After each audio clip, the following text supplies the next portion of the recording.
মালদার বাম সমর্থিত কংগ্রেস প্রার্থী ঈশা খান চৌধুরীর সমর্থনে মহামিছিল অনুষ্ঠিত হল মালদার মানিকচকে। সোমবার মালদার মানিকচকের মথুরাপুর হরিবাসর সংলগ্ন এলাকা থেকে শুরু হয় মহামিছিল।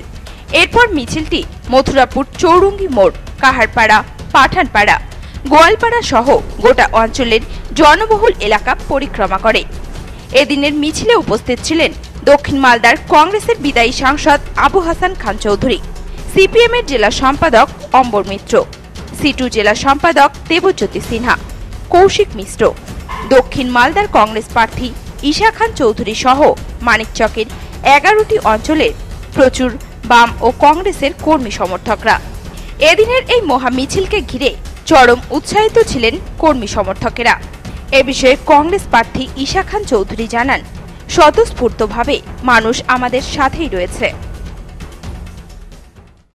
মানুষ হাসবে এই কথা শুনতে, কারণ আমাদের মালদা, দক্ষিণ মালদার সিট 46 বছর থেকে কংগ্রেস জিতছে।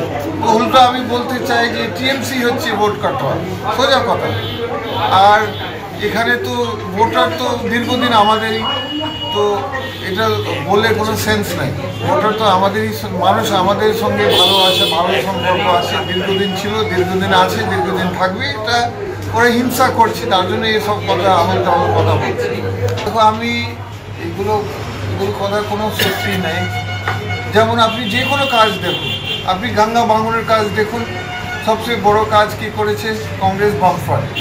যেমন ডালুবাবু যখন ছিলেন, ইউপিএ সরকার ছিলেন, বামফ্রন্টের সঙ্গে ডালুবাবু এনেছেন প্রায় 300 কোটি মানিকচকে, বুতনিতে, একদম শামসারগঞ্জ, মোথাবাড়ি, সব জায়গাতে।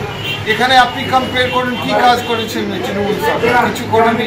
বস্তা দিচ্ছে, বস্তা ছাড়া কোনো কাজ হয় না।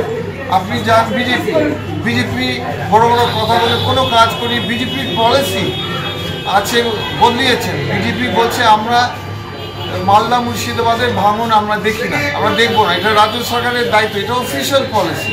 তাহলে মানুষ কোথায় যাবে? কেউ কাজ করছে না, কংগ্রেস বামফ্রন্ট ছাড়া উন্নয়ন কেউ করছে না। তার জন্য এগুলো কথার কোনো দাম নেই। যত বড় বড় কাজ হয়েছে সে কংগ্রেস বামফ্রন্ট করেছে, এগুলো তৃণমূল আর বিজেপি ভাবনাগুলো পার্টি খালি কথা বলবে। মালদা থেকে পরিত সরকারের রিপোর্ট, নিউজ টুডে।